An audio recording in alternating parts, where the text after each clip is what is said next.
Hi there everyone, GuardianE here with another live reaction and first impression video for Fire Emblem Heroes. And I've got the trailer pulled up here for the next set of new heroes to drop into the game in just a few short days. So let's go ahead and watch through it raw for the first time just to see what is going to be revealed. Wait for the HUD to leave here, and there we go. Okay, so there's going to be an ascended or a rearmed. Okay, there's going to be a rearmed hero joins the battle. So who's that going to be? Who? Floral Protector. Oh, is this from... Oh, it's from Engage. Okay, Alfred from Engage. Okay. Alright. We're getting an Engage banner. Apparently. I mean, the timing makes sense. The timing makes sense. I wasn't actually... I know that like there were rumblings and rumors of us potentially getting one. I didn't really expect us to get one, given the fact that we don't really know anything about the characters yet. That being said, I mean, I guess take advantage of the fact that it's coming out in like a week, right? So, Joyous Royal, another Engage character. Celine, going to be an infantry green tome unit. Really lovely locks of hair. Speed res ideal for Kanto control, okay, for the C slot. That lazy skill. You need pruning. Alright. So we're going to get a nice little like preview of their personalities, which I think is pretty nice. More than what's been revealed, I guess, thus far, which is pretty good. Oh, hello, Fairy Tale Flier. Nice to meet you. Chloe. Pegasus Lancer. She looks fantastic. It looks like she is going to be the 4-star hero of the banner, too. Distant Stance on a 4-star hero? Maybe she's not going to be the 4-star hero of the banner. I don't know. We'll have to see, I guess. And, oh, hey, it's going to be Toothpaste-chan. So it's going to be Dragon Child. Nice. So Alear, going to be an infantry red sword unit, of course. And, okay. Liberation. Let's see, attack speed ideal, close call 4. Attack speed smoke 4 as well. Art seems super faithful. It might actually be the actual artist of Engage. I didn't look closely enough to confirm that, but King of Light, new story chapter. So again, we are Norther there as well. Let's see, anything of note here that doesn't look like there's any new characters sort of hidden in this particular map, at least as a new hero or anything.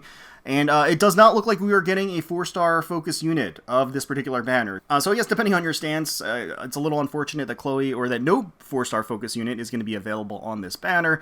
After the summoning of focus ends, these new heroes will continue to be available through future summoning events, exception Alfred, Floral Protector may or may not appear in a summoning event held in the future. Wait, why? Really? Oh, right, because he's rearmed. After... I completely forgot that we actually got a rearmed hero in, like, amidst the reveal of the Engage characters. I forgot that Alfred is actually a rearmed hero. Okay, that does make sense. So Alfred being a rearmed hero, he's not going to be just in the regular summon pool. So he's going to appear in different ways, in different banners, or, you know, be available in other ways in general. The rest of the trailer just kind of goes over what we already know about the rearmed hero system. Then, of course... Oh, here we go. So, the Spark, you can actually spark up to 2 times on this banner. After your 40th summon, you can choose a hero for free. And that is obviously... it's a new hero banner, so that is not exclusive to FEH users. Any user is going to be able to, after 40 summons, get 1 hero, and then after another 40 summons, guarantee themselves another hero. So, interesting. Once again, I'm trying to play back the tapes. I don't remember... what was our earliest 3 houses banner? It may have been like right around the release as well. So I guess it makes sense that they would do it this way. I don't, again, and I may have even said the same thing back when they were revealed, was like, we don't know much about these characters, but they're going to be dropped in here, and I'm sure we'll learn to love them, but at least for the time being, we don't really know much about them other than kind of the previews to date. So yeah, I mean, we're going to get an Engage banner. It's very timely, of course, with the game coming out very soon. I have my pre-orders in, so I'm pretty excited about it, and the characters look great. Our first chance at getting Toothpaste-chan is exciting, and Chloe certainly caught my eye. Her art is gorgeous. Her design is stunning. So let's go ahead and rewind, take a closer look at the character kits. Again, I don't know much about the character, at least now, but as far as his design is concerned, really bright, really colorful, vibrant, vivid colors. That's really kind of the design that they're going for with Engage, and he kind of encapsulates that as a whole. I mean, you just have these very stark, flamboyant colors kind of bouncing off of him, and these really kind of royal flair to the layers that he's wearing. So his weapon is going to be Arcane Xiang. I'm not sure if I'm probably butchering that. 16 might, killer slaying effect. That's been pretty standard with all of the arcane weapons that we've had so far. At start of combat, if the unit's HP is greater than or equal to 25%, grants +5 to all stats during combat. Unit makes a guaranteed follow-up attack. Foe cannot make a follow-up attack. And also, if unit or foe initiates combat after moving to a different space, grant special cooldown charge +1 to unit per attack during combat. Huh. So that's an interesting little condition there. This is actually pretty standard fare with a lot of the rearmed arcane weapons that we've gotten so far. They all have the killer slaying effect, they all have a stat boost associated with the HP. There's either the guaranteed follow-up attack or foe cannot make a follow-up attack, one of the two or both. I believe that the arcane sword that we have has both, just like this lance does. What's different about it is the whole condition of the unit having to move to a different space, which isn't a terribly difficult condition in most cases, because even if you have to engage on an opponent that's right next to him, you could just move him to the side of the opponent, provided that they're not walled off, which they could be. But effectively, as long as they're not on the same space, the unit or the foe initiates combat after moving to a different space, they get +1 special cooldown charge per attack. So that's very solid. So that's quite solid, and there are definitely going to be some older Lance refines that are going to have a field day with this weapon for sure. Bonfire for the special, Self-Improver for the A slot here. Grants attack +10, speed +5, defense +20. Just like straight up. Just like a straight stat boost like that is pretty nutso. Inflicts res -5. Alright, at start of combat, if unit's HP is greater than or equal to 25%, inflicts special cooldown charge -1 on foe per attack during combat. So presumably, based upon the color of the circle around the skill, this is a unique weapon to him, and it's not inheritable. But right out of the gate, you've got +35 to his stats, -5 to his, arguably, presumably what's his throwaway stat. So you're looking at a differential of +30 to his stat line, which is nothing to sneeze at. And then inflicting guard on the enemy effectively, if he has an HP, meets the HP threshold, is also going to be very, very useful for him to, ensure his own sustain, which is quite nice. It also is a mixed phase skill, so it doesn't require him to be player phasing or enemy phasing. It just applies to both, which is very nice. Flow and Trace 3 for the B slot enables Kanto Remainder +1. If unit initiates combat, neutralize effects to prevent units' follow-up attacks. Really?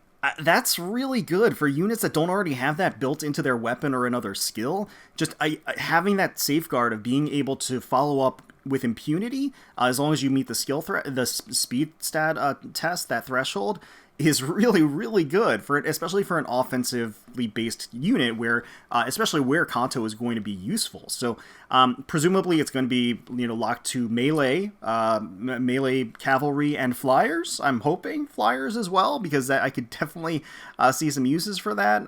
But yeah, that's definitely a great side grade to the trace skills. Cross spur attack for the C slot grants attack +5 to units in cardinal directions of unit during combat.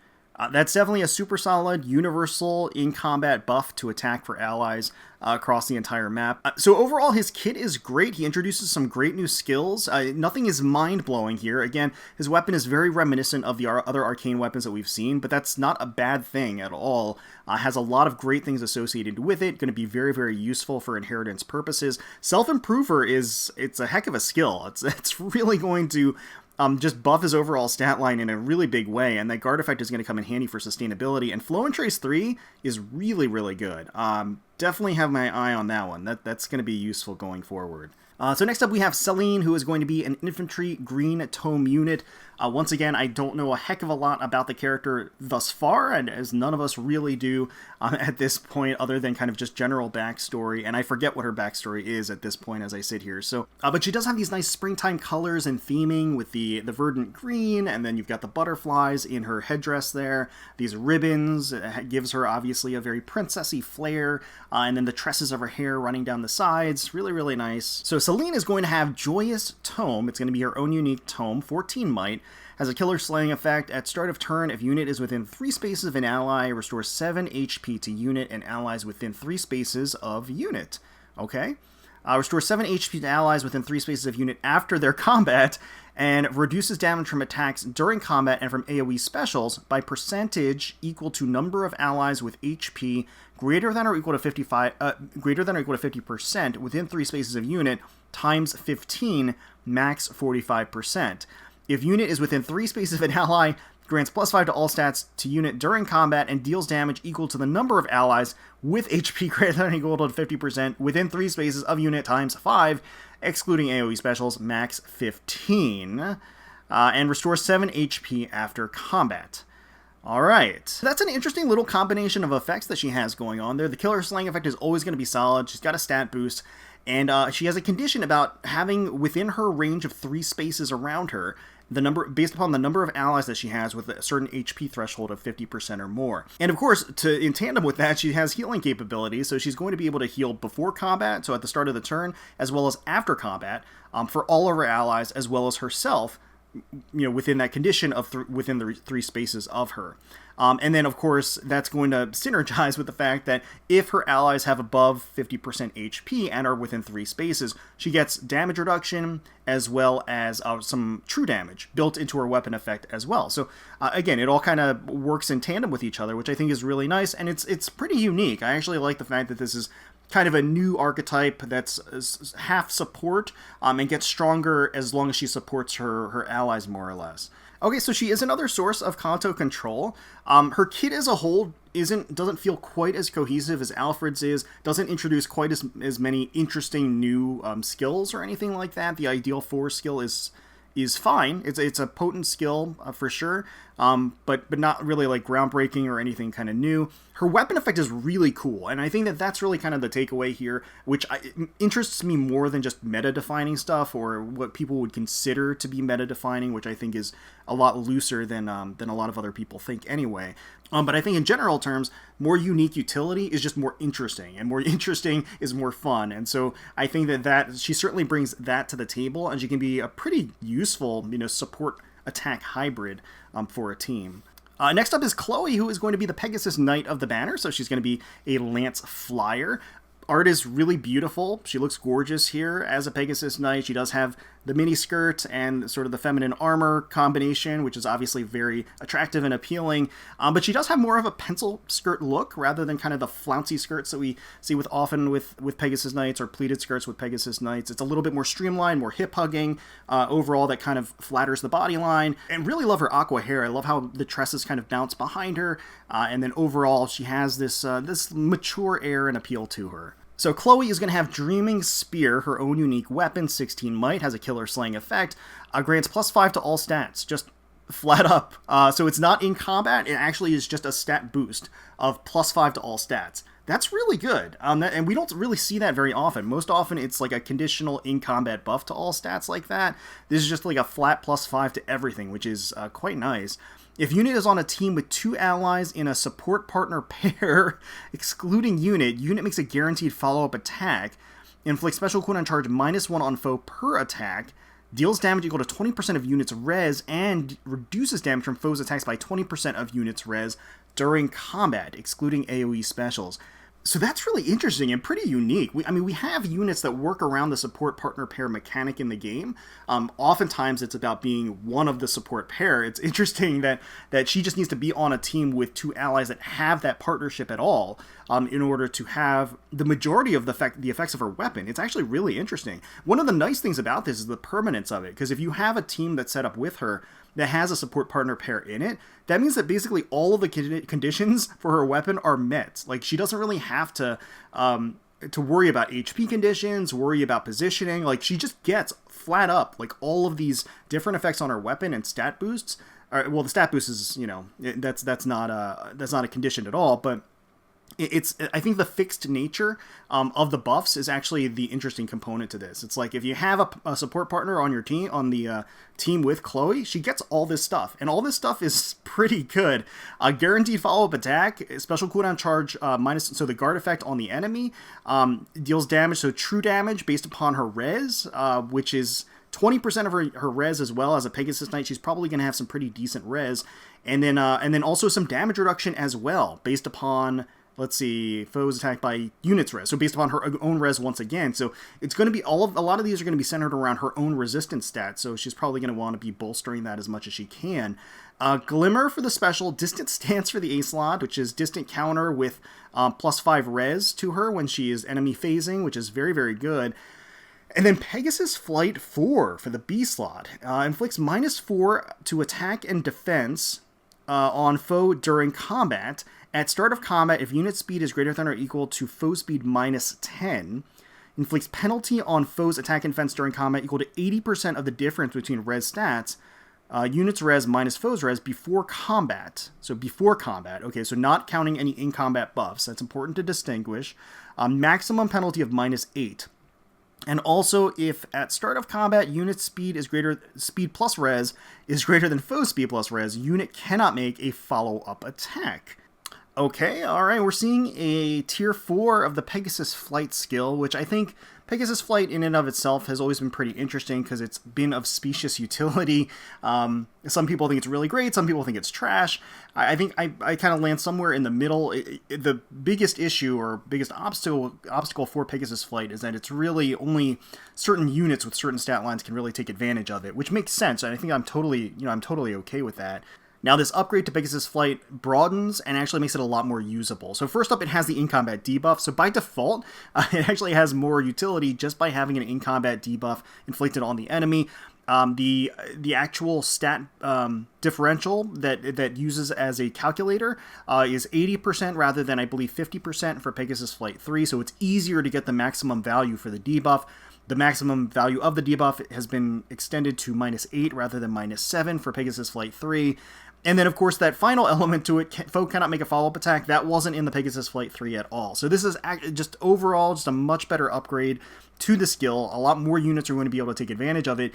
And now it feels a lot more competitive with how many really strong B-slot skills we have out there for Flyers. So I do think that Chloe has a lot to love here as far as her kit is concerned. The unique element to her weapon is based upon that support pair. And so it's going to be... she's not as flexible. She can't be thrown on every different team because she's going to be missing so many elements of her weapon effects if she is not paired with a support partner pair. So if she doesn't have that, she loses so many effects of her weapon. But with that, she gets, by default, flat fixed so many different powerful effects on her weapon, and they're all really useful and scale off of her res stat. Distant Stance is a great skill to have extra copies of, and Pegasus Flight 4, again, I think works really well with what she's trying to do. She's going to have a substantial res stat in general, so being able to meet the condition for the foe nullifying the enemy's ability to make a follow-up attack, as well as maximizing the damage reduction, I think is going to be pretty nice for her. And then finally, here is going to be Alear, the female pro-tag of Fire Emblem Engage as an infantry sword unit. Well, I mean, we've seen her design. It's been all over the place leading up to the launch of the game. As a community, I don't really know where we sit at this point. Do we love the design? Do we hate the design? I know that when it first came out, it was really controversial. I thought it was fine. When it first came out, it was really striking, and I personally didn't really have a problem with it.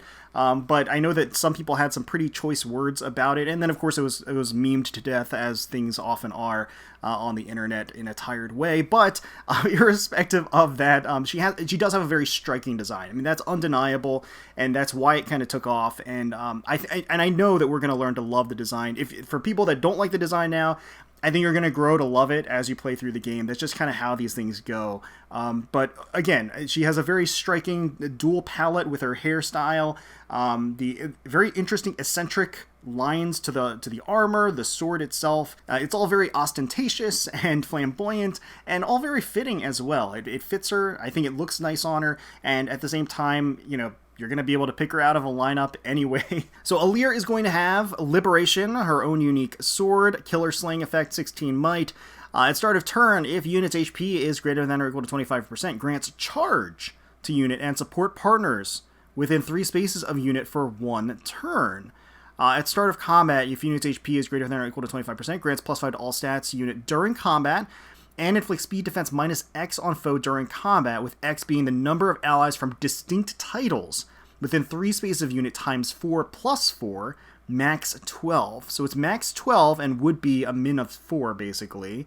Okay. And also, if unit speed is greater than foe speed, reduces damage from attacks during combat and from AoE specials by percentage equal to the difference between stats times 4, max 40%. Okay. So that's really interesting, because that kind of plays into the story-driven elements of Engage and the emblems that Alear runs into, because they have their own summoning mechanic in Engage, and so she actually encounters a lot of these units from different titles, right? So this is kind of expounding upon that, which I think is a really interesting way of crafting her weapon abilities here. So the Killer Slaying effect is always going to be good. So she gets that for herself if she meets the threshold condition, the HP threshold, but she only gives it to support partners within 3 spaces for 1 turn, which is interesting. And it's interesting that it says partners, not partners. So how, I don't know, that's kind of uniquely worded. Does it mean that she can have more than 1 partner? Is that implying that with the summoner support, that the summoner then also counts as a partner? Is that what it's talking about there? Or am I completely missing this entirely? And she's talking about actual other pairs. I don't think so, because Chloe's talks about other pairs. So this says support partners within 3 spaces of unit for 1 turn. Maybe they're contemplating bringing in the ability to have multiple partners. Again, not really sure, but that is weird wording. But then furthermore, she gets +5 to all of her stats, and then a speed defense reduction on the enemy, up a minimum of 4, but a maximum of 12 based upon the number of units from different titles around her, which is, again, really unique. And then she has a damage reduction effect based upon her speed stat and speed check. Luna for the special, attack speed ideal 4 for the A slot, close call 4 for the B slot, inflicts speed defense -4 on foe during combat. If skill compares a unit speed to a foe's or ally's speed, treats unit speed as granted +7. Okay, so she gets a phantom speed effect essentially built in with the close call 4, and then gets a damage reduction effect based upon the speed check as well, just like with Liberation, which means that it stacks. So the maximum from close call 4 that she can get is 50%.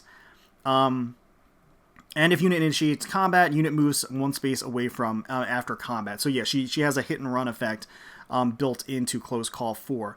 But so that effectively means that the damage reduction she gets from both Liberation and close call 4, they stack with each other, 40% and 50%.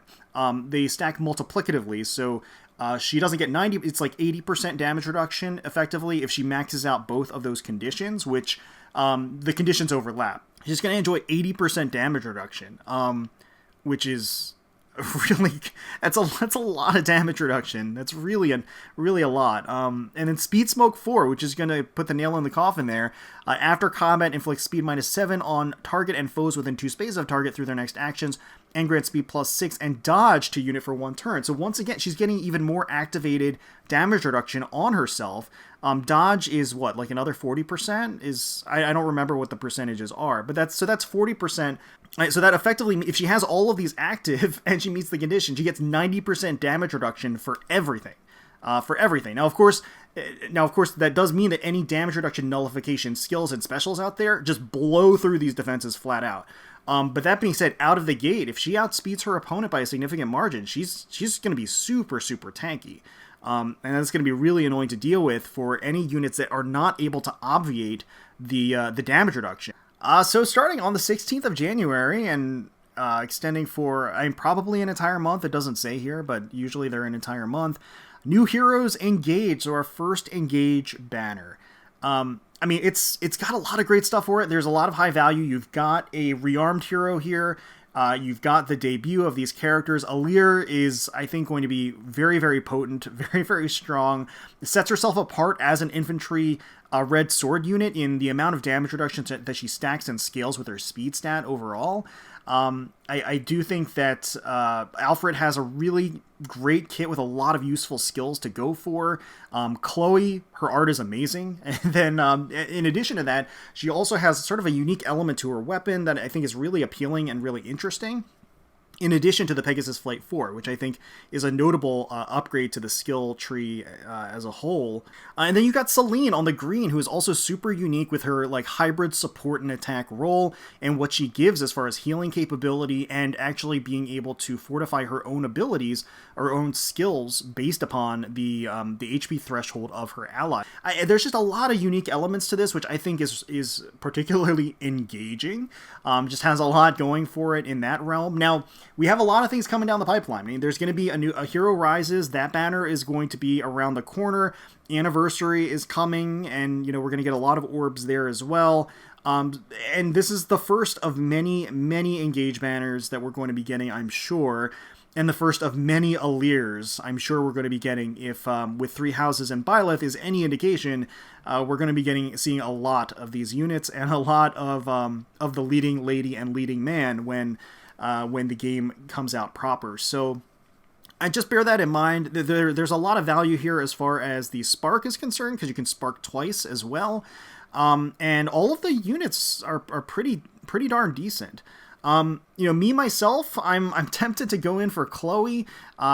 You know, you've got Alfred there, who's got a lot of good stuff as well. I wouldn't normally go for him, but he is a rearmed hero, and he's got useful skills. Chloe, I mostly just want because she looks super attractive. And then Alear also looks super fun. Again, having that whirlwind of damage reduction, that trifecta of damage reduction that she's carrying on her looks to be a pretty potent combination. So, I don't know. Let me know. Let me know in the comments below if you're excited for this banner, if you're going to be summoning on the first Engage banner that we get, and if you are, who your targets are going to be.